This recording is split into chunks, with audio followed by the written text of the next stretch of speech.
Good morning students. कल हमने मानव भूगोल किसे कहते हैं, वह मानव भूगोल का विषय क्षेत्र क्या है, उसके बारे में पढ़ा था। आज हम पहले पाठ को ही आगे पढ़ते हैं। तो उसके अंदर आगे आता है कि मानव पर्यावरण संबंधी विचारधाराएं कौन कौन सी है। जिन्होंने पहले वाली वीडियो नहीं देखी है उसका लिंक डिस्क्रिप्शन में दिया गया है, वो पहले वाली वीडियो देखें, उसके बाद दूसरी वीडियो देखें। तो मानव पर्यावरण संबंधी विचारधाराएं, 3 विचारधाराएं आई थी। सबसे पहले जो विचारधारा आई थी वो आई थी निश्चयवाद। निश्चयवाद को नीतिवाद भी कहते हैं और मानव का प्राकृतिकरण भी कहते हैं। इसके कई नाम हैं, कई बार पेपर में दूसरा नाम देकर कंफ्यूज कर दिया जाता है, इसलिए हमें तीनों नाम पता होने चाहिए। तो निश्चयवाद विचारधारा है, उसमें पहला पॉइंट है, ये एक जर्मन विचारधारा है। जर्मन विचारधारा का मतलब है कि ये विचारधारा जो है ये जर्मन के अंदर पनपी थी। जर्मन के जो भूगोलवेत्ता थे उन्होंने ये विचारधारा दी थी। इस विचारधारा के मुख्य समर्थक रेटजेल थे, उन्होंने इसका समर्थन किया था रेटजेल विचारधारा के अंदर। अब हम देखते हैं इस विचारधारा के अंदर है क्या। इस विचारधारा के अनुसार मनुष्य जो है वो प्रकृति का दास है, पर्यावरण सर्वशक्तिमान है। मतलब प्रकृति जो है वो ही सब कुछ है, ठीक है। मनुष्य प्रकृति के सामने कुछ भी नहीं है। मनुष्य की सभी क्रियाएं पर्यावरण द्वारा नियंत्रित की जाती है। मनुष्य जो है वो हमेशा प्रकृति को प्रभावित करता रहता है। मतलब इस विचारधारा के अंदर प्रकृति को बहुत अधिक महत्व दिया गया है और मनुष्य को बिल्कुल भी महत्व नहीं दिया गया है। शुरू में जब मनुष्य आदि मानव के रूप में इस पृथ्वी पर आया था तब उसे इस पृथ्वी के बारे में कुछ भी नहीं पता था। उसने धीरे धीरे प्रयोग करके यहाँ पर पृथ्वी को खुद के रहने लायक बनाया, आग का आविष्कार किया, ठीक है। धीरे धीरे करके फिर उसने कृषि करना सीखा। तो मतलब जब शुरू में जब मनुष्य जब पृथ्वी पर आया तो वो हर चीज से डरता था, प्रकृति को देवी के समान मानता था। वो जब भी प्रकृति से कोई चीज प्राप्त करता तो उसको धन्यवाद बोलता था, ठीक है। तो मतलब ये विचारधारा पुराने समय की विचारधारा है, जिस समय प्रकृति को अधिक महत्व दिया जाता था और मनुष्य को कोई भी महत्व नहीं दिया जाता था। सभी चीजें प्रकृति के द्वारा निर्धारित होती थी। इस विचारधारा को पर्यावरणवाद भी कहते हैं, ठीक है, ये इसी का नाम है। लेकिन बाद में इस विचारधारा की आलोचना की गई क्योंकि इसमें प्रकृति को अधिक महत्व दिया गया है और मनुष्य को कोई भी महत्व नहीं दिया गया है। और इसकी आलोचना के रूप में एक नई विचारधारा सामने आई जिसका नाम था संभववाद। इसे प्रकृति का मानवीकरण भी कहते हैं। तो संभववाद विचारधारा फ्रांस में पनपी थी, इसलिए इसको फ्रांसीसी विचारधारा कहा गया। और इस विचारधारा के जनक लुसियन फेब्रे थे, उन्होंने सबसे पहले संभववाद शब्द का प्रयोग किया था और विडाल डी ला ब्लास ने इस विचारधारा को आगे बढ़ाया था और इसका समर्थन किया था। इस विचारधारा के अनुसार मनुष्य ही सब कुछ है, मनुष्य जैसे चाहे प्रकृति में फेरबदल कर सकता है। अब इस विचारधारा के अंदर क्या कहा गया कि जो मनुष्य जो है वो ही सब कुछ है, मतलब प्रकृति को बिल्कुल नजरअंदाज कर दिया गया, मनुष्य को ही सब कुछ बताया गया कि मनुष्य जैसे चाहे प्रकृति के अंदर चेंजेस ला सकता है। मनुष्य ने पहाड़ों को काट दिया है, ठीक है, मनुष्य ने पहाड़ों को काट कर रास्ते बना लिए हैं, ठीक है। पहाड़ों को पूरे पहाड़ को पहाड़ काट दिया गया। मनुष्य मतलब जो है वो प्रकृति में जैसे चाहे फेरबदल कर सकता है, मनुष्य पहाड़ों को काट सकता है। नीदरलैंड एक देश है, वहां पर समुद्र को पीछे धकेल कर जमीन प्राप्त की गई है। इसके अलावा रेगिस्तान में नहरों के द्वारा पानी पहुंचा। रेगिस्तान मरुस्थलीय क्षेत्र जो होता है वहां पर पानी का कोई स्रोत नहीं होता है, लेकिन वहां पर भी मनुष्य ने जो किया है नदियों के पानी को नहरों के माध्यम से वहां पर पहुंचाया गया है राजस्थान के अंदर, और वहां पर भी अब कृषि कार्य होने लगा है। तो मतलब मनुष्य प्रकृति में जैसे चाहे फेरबदल कर सकता है, मतलब उनको अपनी अकॉर्डिंग ढाल सकता है, प्रकृति कुछ भी नहीं कर सकती है। बाद में इस विचारधारा की भी आलोचना की गई क्योंकि हम प्रकृति को बिल्कुल ऐसे नजरअंदाज नहीं कर सकते हैं कि प्रकृति कुछ भी नहीं है। लेकिन क्योंकि अगर हम प्रकृति को ज्यादा नुकसान पहुंचाने लगे तो हमें एक दिन प्रकृति का रुद्र रूप देखना पड़ेगा। जैसे आजकल हमने पर्यावरण को बहुत ज्यादा प्रदूषित कर दिया गया है, जिसके कारण ग्लोबल वार्मिंग क्रिएट हो रहा है, ठीक है। धीरे धीरे पृथ्वी का टेम्परेचर जो है वो बढ़ता जा रहा है, पर्यावरण प्रदूषित हो गया है, ठीक है। एयर पोल्यूशन हो रहा है जिसके कारण हमारा सांस लेना मुश्किल हो गया है, ठीक है। अभी कुछ दिन पहले छुट्टियां भी पड़ी थी एयर पोल्यूशन की वजह से, क्योंकि वहां का इन्वायरमेंट जो है वो सांस लेने के लायक अब नहीं रहा है। तो ये सब किस वजह से हो रहा है कि मनुष्य जो है वो प्रकृति को बिल्कुल नजरअंदाज कर रहा है और अपनी मन मर्जी से विकास कार्य किए जा रहा है। तो बाद में इस विचारधारा की आलोचना की गई, संभववाद विचारधारा की। उसके बाद एक नई विचारधारा आई, नवनिश्चयवाद।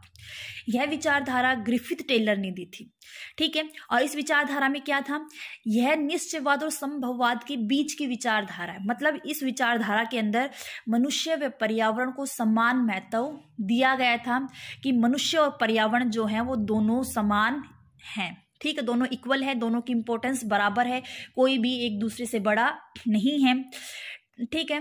टेलर ने इसे रुको और जाओ निश्चयवाद भी कहा था, ठीक है। टेलर ने इसे एक नया नाम दिया, रुको और जाओ निश्चयवाद। इस विचारधारा के अनुसार क्या था कि प्राकृतिक नियमों का पालन करके हम प्रकृति पर विजय प्राप्त कर सकते हैं, ठीक है। इन्होंने कहा कि अगर हम प्राकृतिक नियमों मतलब प्रकृति का अगर हम ध्यान रखेंगे तो ही हम प्रकृति पर विजय प्राप्त कर सकते हैं। टेलर ने एक ट्रैफिक लाइट का उदाहरण देकर समझाया था कि जैसे ट्रैफिक सिग्नल जो होता है उस पर एक रेड लाइट होती है, ग्रीन लाइट होती है। रेड लाइट होते ही व्हीकल्स रुक जाते हैं और ग्रीन लाइट होते ही वापस चलना शुरू कर देते हैं। तो इसी तरह से टेलर ने बताया कि जैसे ही प्रकृति रेड लाइट शो करने लगे, रेड लाइट दिखाने लगे, मतलब खतरे का आभास होने लगे, हमें अपने विकास कार्यों को बंद कर देना चाहिए। व ग्रीन लाइट होने पर हमें वापस प्रकृति रूपांतरण की स्वीकृति देने लगे तो हमें आगे विकास कार्य करना चाहिए। तो इस तरह से 3 विचारधाराएं आई जो मानव पर्यावरण के संबंधों के बारे में बताती हैं, ठीक है। सबसे पहले निश्चयवाद जिसमें प्रकृति को ही सब कुछ माना गया, दूसरी विचारधारा संभववाद जिसमें मनुष्य को ही सब कुछ माना गया, और तीसरी विचारधारा आई नवनिश्चयवाद जिसमें दोनों को समान महत्व दिया गया, ठीक है। तो ये तीनों विचारधाराएं बहुत इंपॉर्टेंट हैं। उसके बाद नेक्स्ट टॉपिक आता है मानव भूगोल की उपक्षेत्र, मतलब मानव भूगोल के अंदर कौन कौन से उसके उपक्षेत्र आते हैं उसके बारे में। सबसे पहला आता है आर्थिक भूगोल। आर्थिक भूगोल मैंने पहले पिछली वीडियो में बताया था। आर्थिक का मतलब होता है पैसा कमाने के लिए जो भी क्रियाएं की जाती हैं वो आर्थिक क्रियाएं कहलाती हैं। तो आर्थिक भूगोल में ही आर्थिक क्रियाओं का अध्ययन किया जाता है, जैसे प्राथमिक क्रियाएं, द्वितीयक, तृतीयक और चतुर्थक। प्राथमिक के अंदर कृषि, खनन, पशुपालन आता है। द्वितीयक के अंदर उद्योग धंधे आते हैं। तृतीयक के अंदर सेवा क्षेत्र आता है। चतुर्थक के अंदर शोध नियोजन वगैरह आते हैं, ठीक है। तो आर्थिक भूगोल के अंदर आर्थिक क्रियाओं का अध्ययन किया जाता है। नेक्स्ट है परिवहन भूगोल। परिवहन भूगोल में स्थल परिवहन, जल परिवहन, वायु परिवहन, इनका अध्ययन किया जाता है। इन तीनों में कौन सा बेटर है, ठीक है, उसके बारे में अध्ययन, इनके लाभ क्या है, इनकी हानि क्या है, उन सभी के बारे में अध्ययन किया जाता है। नेक्स्ट है जनसंख्या भूगोल। जनसंख्या भूगोल में जनसंख्या की विशेषताओं का अध्ययन किया जाता है कि लिंग अनुपात कितना है, साक्षरता दर कितनी है, व्यवसायिक अनुपात क्या है, कितने % लोग प्राथमिक क्षेत्र में लगे हुए हैं, कितने % लोग द्वितीयक क्षेत्र के अंदर लगे हुए हैं। इन सभी का अध्ययन हम जनसंख्या भूगोल के अंदर करते हैं। नेक्स्ट है कृषि भूगोल। कृषि भूगोल में हम कृषि करने के जो अलग अलग तरीके हैं उनके बारे में पढ़ते हैं। इसके अलावा कृषि के भी बहुत सारे प्रकार हैं, व्यापारिक कृषि, जीवन निर्वाह कृषि, रोपण कृषि, मिश्रित कृषि, स्थानांतरित कृषि। तो इन सभी का अध्ययन हम कृषि भूगोल के अंदर करते हैं। नेक्स्ट औद्योगिक भूगोल। औद्योगिक भूगोल में हम उद्योगों के बारे में अध्ययन करते हैं कि उद्योगों की अवस्थिति को प्रभावित करने वाले कारक कौन से होते हैं, उद्योग कितने प्रकार के होते हैं, निजी उद्योग, ठीक है, सार्वजनिक उद्योग, इसके अलावा कुटीर उद्योग, लघु पैमाने के उद्योग, बड़े पैमाने के उद्योग। तो इन सभी का अध्ययन हम औद्योगिक भूगोल के अंदर करते हैं। राजनीतिक भूगोल में राष्ट्र की संकल्पना, राज्य की संकल्पना, दो देशों के बीच में आपसी संबंध, व्यापार, इन सभी का अध्ययन हम राजनीतिक भूगोल के अंदर करते हैं। नेक्स्ट आता है सामाजिक भूगोल। सामाजिक भूगोल में मनुष्य समाज में रहते हुए किस तरह से क्रिया करता है, आपसी मेलजोल कैसे बढ़ाते हैं, ठीक है। इसके अलावा हमारे रीति रिवाज, त्योहार, कल्चर, धर्म, भाषा, ये सभी सामाजिक और सांस्कृतिक भूगोल के अंदर आते हैं। नेक्स्ट ऐतिहासिक भूगोल। ऐतिहासिक भूगोल में हम भूगोल के इतिहास के बारे में पढ़ते हैं कि मानव पर्यावरण के संबंध पहले कैसे थे, अब कैसे हैं और आगे चलकर कैसे रहेंगे। तो इसमें हम भूगोल का इतिहास के बारे में पढ़ते हैं। नेक्स्ट है व्यापारिक भूगोल। व्यापारिक भूगोल में व्यापार किसे कहते हैं, व्यापार करने के क्या उद्देश्य हैं, व्यापार के रूल कौन बनाता है, उदारीकरण किसे कहते हैं, वैश्वीकरण किसे कहते हैं, इन सभी के बारे में हम व्यापारिक भूगोल में पढ़ते हैं। उसके बाद नेक्स्ट आता है नगरीय भूगोल। नगरीय भूगोल में नगरों की क्या विशेषताएं हैं, नगरों के कार्य क्या हैं, इसके अलावा नगरों में क्या क्या समस्याएं उत्पन्न होती हैं। जैसे प्रवास कर जाते हैं, गांवों से लोग शहर की तरफ चले जाते हैं, तो जिसके कारण वहां पर नगरों में बहुत सारी समस्याएं उत्पन्न हो जाती हैं, उनके बारे में हम पढ़ते हैं। नगर भी कई प्रकार के होते हैं, महानगर होते हैं, सन्नगर होते हैं, ठीक है, मेगा नगर होते हैं। तो इन सभी के बारे में हम नगरीय भूगोल में अध्ययन करते हैं।